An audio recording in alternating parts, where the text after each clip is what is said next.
Hi, welcome to Norah's Cooking Diary Season 4 Episode 5. In this video, I'm going to share with you a Hakka Yong Tau Foo recipe. A combination of tofu and vegetables stuffed with ground meat and fish paste mixture served in a soybean paste gravy tastes absolutely delicious. The wonderful textures and flavors will give your taste bud the excitement on each and every bite.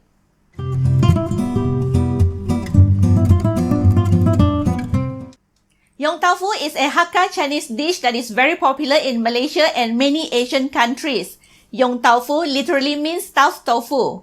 These days, Yong Tau Foo are also served with a variety of stuffed vegetables. Keep watching and I will share with you how I cook this Hakka Yong Tau Foo recipe. If you like this video, please press the like button to give the video a thumbs up. Please also consider subscribing if you haven't already. And don't forget to check out my cooking tips in the description below. Happy cooking!